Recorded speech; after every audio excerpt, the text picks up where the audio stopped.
Finalmente teremos o Super Saiyajin 4 em Dragon Ball Daima. Estamos indo para o episódio 18 de Daima, e caso você não saiba, os vazamentos do youtuber Geek Doom dizem que o próximo episódio será, abre aspas, o ápice do fanservice. E no episódio 17, o Goku usou o icônico Super Saiyajin 3 e perdeu os insetos que iriam servir para fazer a fusão. E o nome do próximo episódio, que é o 18, se chama Despertar. Galera, pensa comigo, ápice do fanservice, Despertar, Goku perde os insetos da fusão. Se não é o Super Saiyajin 4, a Toei está brincando com os fãs, porque não é possível. Mas não é só eles acharem os insetos da fusão depois? Sim, mas eu acho que isso não vai acontecer e eu vou explicar nesse vídeo. E você também deve estar se perguntando como eles vão introduzir o Super Saiyajin 4 se no Dragon Ball Super ele nunca usou essa transformação. Eu tenho uma ótima teoria de como isso vai acontecer, mas é uma teoria baseada em fatos. Não só de como isso vai acontecer, mas eu também acho que descobri como pode ser o design do Super Saiyajin 4 do Daima. E isso tem a ver com uma cena do Dragon Ball GT e com o Super Saiyajin 3 do Vegeta. E falando em Super Saiyajin 3, vou responder a pergunta de por que o Goku deixou para usar o Super Saiyajin 3 quando não tinha mais opção, já que ele já tinha percebido que a situação era muito séria. Então, nesse vídeo você terá tudo que o fã de Dragon Ball adora, curiosidades, teorias e também muitas referências, muitas mesmo. Como de costume, assista esse vídeo até o final para a gente poder teorizar juntos nessa reta final de Daima. E mais uma coisa, no final desse vídeo eu vou fazer uma pergunta, que eu quero muito saber a opinião de vocês. E já rola os comentários pro lado e hype esse vídeo, que essa reta final vai ser o puro suco do hype. Só agora você me diz isso, seu inseto!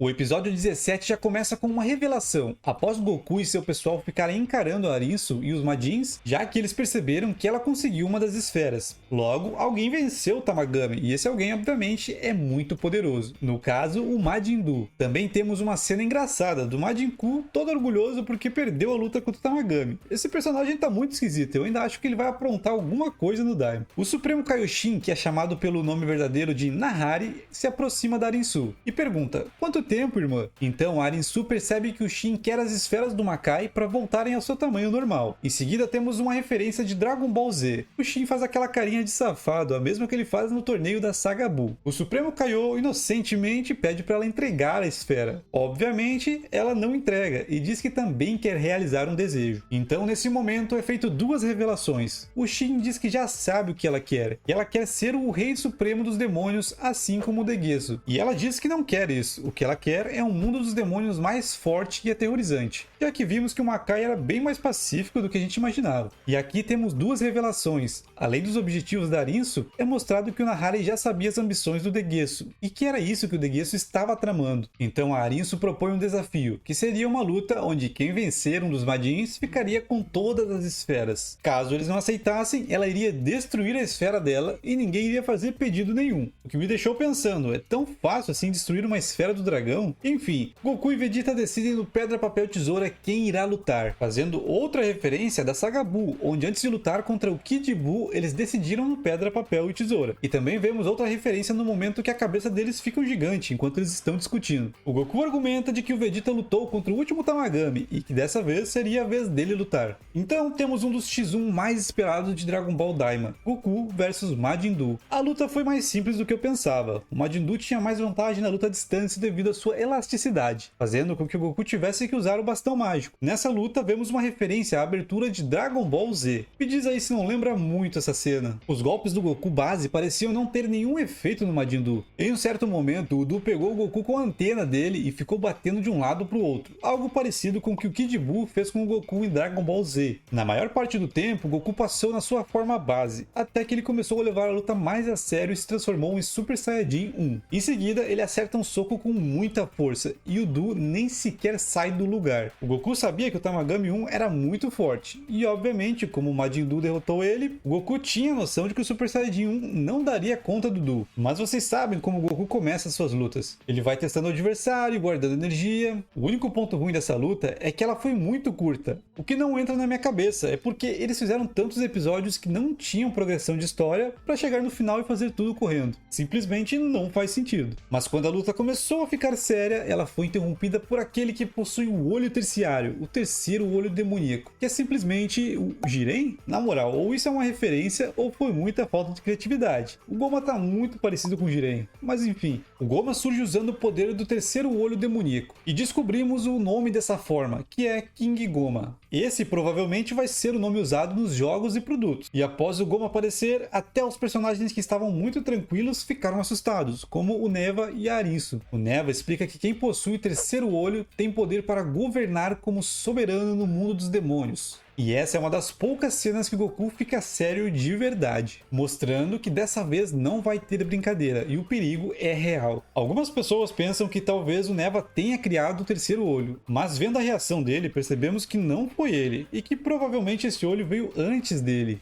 A partir desse ponto as coisas ficam mais interessantes. Goma disse que quer testar o seu novo poder, e com a habilidade de telecinese ele cria uma espécie de campo de batalha especial. Em uma cena bem legal, vemos a arena da luta final se formando. Inclusive, se você perceber, essa arena aparece na abertura do Daima. O Vegeta decide atacar o Goma, e ele para o Vegeta com apenas um dedo. E adivinhe, o Jiren faz isso no Torneio do Poder também. Pegaram a referência? Talvez o Goma com a roupa parecida com a do Jiren e essa arena de torneio sejam diretamente uma homenagem à saga do Torneio do Poder de Dragon Ball Super. Ou viajando muito, será que isso não pode indicar alguma ligação do Jiren com o Reino dos Demônios? Ou até com o próprio Goma? Afinal, o Jiren mostrou uma força sobre-humana e tivemos uma explicação bem rasa do poder dele. E esse uniforme é muito igual, mas aqui foi só uma viagem minha. Provavelmente deve ser apenas mais uma referência e uma homenagem. O Vegeta tenta atacar com energia de tudo que é jeito, mas isso só serviu para deixar o Goma mais irritado por estar destruindo o castelo dele. Aliás, é a primeira vez que vemos um vilão com um ego desses, a ponto de se preocupar com o que está sendo destruído. Normalmente eles não ligam muito não. O Vegeta até se transforma em Super Saiyajin para ver se surge algum efeito, mas o Goma nem se mexe com os ataques dele. E nesse momento vemos uma coisa rara. Goku pede para todos atacarem juntos, sinalizando que dessa vez a luta tem que ser levada a sério, ou terão péssimas consequências. Então eles vão pra cima, rola até uma referência da abertura de Dragon Ball Z nessa cena. E aqui vemos todos atacando ao mesmo tempo. O Goma ainda assim conseguiu bloquear com facilidade. Mesmo o Goma tendo músculos gigantes, isso não atrapalhou a mobilidade dele, como por exemplo o que aconteceu com o Vegeta quando ele se transformou em Super Vegeta. E nessa parte do anime você teria que ir pausando para perceber tudo o que acontece, porque são sequências de cenas frenéticas. Depois do Goku ir para cima do Goma, podemos ver o Vegeta preparando um Big Bang Attack. E essas cenas são tão rápidas que talvez você nem tenha percebido isso. E enquanto todo mundo dá tudo de si, o Goma apenas dá uma risada e espanta eles como se fossem insetos. Falando em insetos, logo em seguida o Goku acaba derrubando a bolsa que continha os insetos, que poderiam fazer uma fusão de até 3 pessoas. E galera, eu tô achando que essa fusão serviu só para enganar a gente, e que na verdade outros personagens irão fazer essa fusão. Segundo vazamentos, o episódio 18 foi descrito como o ápice do fanservice. E na minha interpretação, o ápice do fanservice não seria uma fusão, e sim o Super Saiyajin 4. Sem falar que o episódio 18 foi nomeado como Despertar. E eu não acho que esse seria o nome para uma fusão. Despertar, uma fusão não seria um despertar na minha visão. Quem sabe essa fusão será entre Shin, Glória e Piccolo? Se fosse acontecer uma fusão entre Goku e Vegeta, eu acredito que seriam ambos na forma de Super Saiyajin 3. Acho que isso sim justificaria uma grande novidade. Mas mesmo assim, isso não seria o ápice do fanservice. Mas será que o Goku teria que recuperar a cauda e virar o Ozaru dourado igual no Dragon Ball GT para conseguir o Super Saiyajin 4? Bom, eu acho que eu já tenho uma ideia da desculpa que eles vão inventar e usar para isso. Mas eu vou falar disso mais pra frente, vamos avançar mais na história do Daima. Voltando para a luta, Arinsu percebe que se não pararem o Goma, não haverá esferas do dragão para ninguém. Então ela manda os Majins ajudarem, após a Bulma chamar a atenção dela. Em seguida, o Neva dá umas pescadas bem esquisitas pro Tamagami, como quem diz, vai lá, pode lutar. Então os Majins e o Tamagami número 1 partem para cima. Eles atacam todos juntos, enquanto Majin Buu segura o Goma, de uma forma meio parecida como o Piccolo segurou o Cell Max em Dragon Ball Super Hero. Por um momento, o Goma parecia encurralado e o Tamagami solta uma energia nele, mas o poder de telecinese é sem dúvida o mais forte que já apareceu na obra de Dragon Ball. Ele rebate essa energia do Tamagami de volta nele. Depois disso, o Goma começa a utilizar a energia roxa dele, que até lembra um pouco o Hakai, mas são coisas bem diferentes. Com essa energia, ele joga diversas pedras em todos, e começa uma cena frenética e extremamente fluida, que até lembra o jogo de câmeras que tivemos no filme do Broly, e aquela foi uma das melhores animações que eu já vi de Dragon Ball, e talvez uma das mais bem feitas da história de Dragon Ball. Na luta, todos tentam tentam atacar o Goma, mas nada era eficaz contra ele. E ele sempre se defendia e contra-atacava com muita facilidade. Ele joga uma energia no Shin e no Glório, arremessando eles para bem longe. Então o Majin Buu mais uma vez segura o Goma, e o Goku de fato consegue acertar um golpe bem na testa do Goma.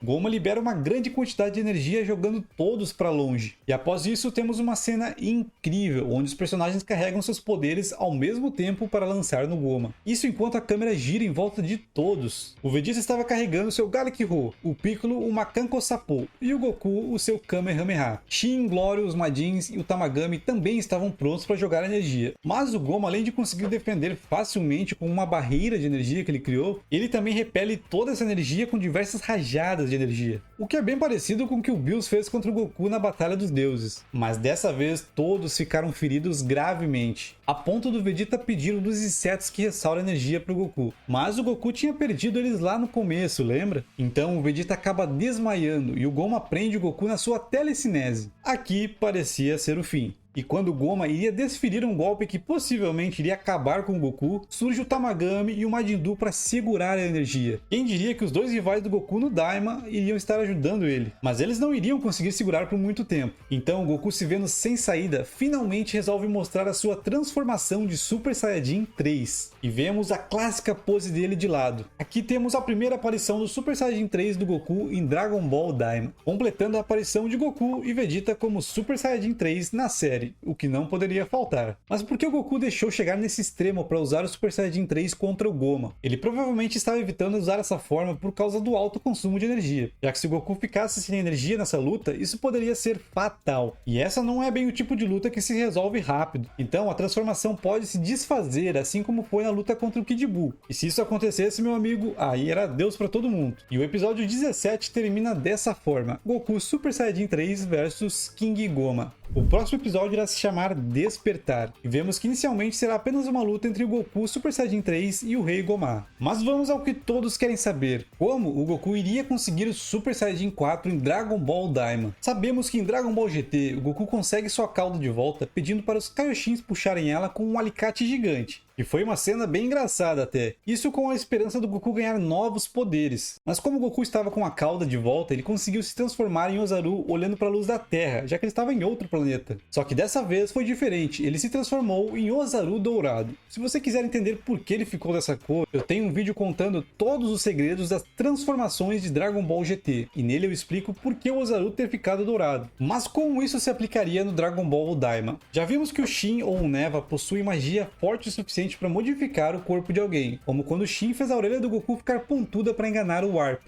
Sendo assim, a explicação é que algum usuário de magia faria o rabo do Goku crescer novamente. No caso, seria o Shin ou o Neva, provavelmente. No GT, o Goku se transformou em Ozaru olhando para a luz da Terra, então não necessariamente precisaria ser uma lua. Quando eles entraram no mundo dos demônios, disseram que esse lugar teria uma espécie de sol, e se esse sol for responsável pela transformação do Goku? Mas sinceramente, isso é uma viagem minha. Eu acredito que eles iriam pular a parte do Ozaru dourado, e seria apenas uma transformação direta para o Super Saiyajin 4, que é uma pena porque o Ozaru dourado é muito da hora. Mas como assim o Super Saiyajin 4? O Super Saiyajin 4 nem aparece no Dragon Ball Super. Galera, isso é muito simples de resolver. É só a cauda do Goku ser cortada novamente e usarem essa desculpa no futuro. Para mim isso é o mais viável para a história. Mas como seria a aparência desse Super Saiyajin 4? Eu tenho uma teoria sobre isso. Galera, sempre que eles trazem um personagem que não é canônico na obra, eles fazem um design novo. Eles introduziram com um visual e personalidade diferente. E eles fazem isso não só para encaixar melhor na história, mas também para diferenciar as obras. Isso é feito em tudo. Por exemplo, na animação do Dragon Ball GT, eles mudaram toda a paleta de cores do anime, para não confundir as obras. Então, visualmente, nós sabemos quando estamos vendo o Dragon Ball GT e quando estamos vendo o Dragon Ball Z. Sendo assim, eu acho que eles vão fazer algo parecido com o Vegeta Super Saiyajin 3, onde eles usaram algo como referência. Nos primeiros rascunhos do Super Saiyajin 3, ele teria o cabelo mais curto, e isso foi usado no Daima. Mas de onde viria a inspiração para o Super Saiyajin 4 do Daima? Durante o processo de transformação do Goku em Super Saiyajin 4 no Dragon Ball GT, o Goku fica com uma aparência meio dourada no meio daquele processo. E esse é o ponto. Se eles vão de fato mudar o visual, esse é o visual que eu mais acredito que possa ser. É só observarmos a obra de Dragon Ball Daima, vemos referências por todo lado. E por que seria diferente com o Super Saiyajin 4? Sem falar que isso seria um fanservice, já que artes sobre um Super Saiyajin 4 com esse visual já circulavam pela internet há um bom tempo. E algumas pessoas até tiveram esperança dele aparecer na Batalha dos Deuses. Então sim, pra mim esse seria o ápice do fanservice. Um Super Saiyajin 4 com a aparência dourada. Mas agora é a pergunta que eu falei no começo do vídeo. Pra você, qual seria o ápice do fanservice em Dragon Ball Daima? Deixa sua opinião aqui antes do episódio 18, vamos ver quem acerta isso. Como de costume, agora é sua vez. Concorda, discorda, deixe sua opinião. Essa reta final de Dragon Ball Daima vai ser caótica. Vamos acompanhar e teorizar juntos. Não esqueça de conferir os vídeos que estão aparecendo aí na tela. E claro, deixe seu like e se inscreva para dar aquela força. Se você puder hypar esse vídeo, vai ajudar demais mesmo. É só você rolar os comentários para o lado que vai ter essa opção. Valeu e até o próximo vídeo.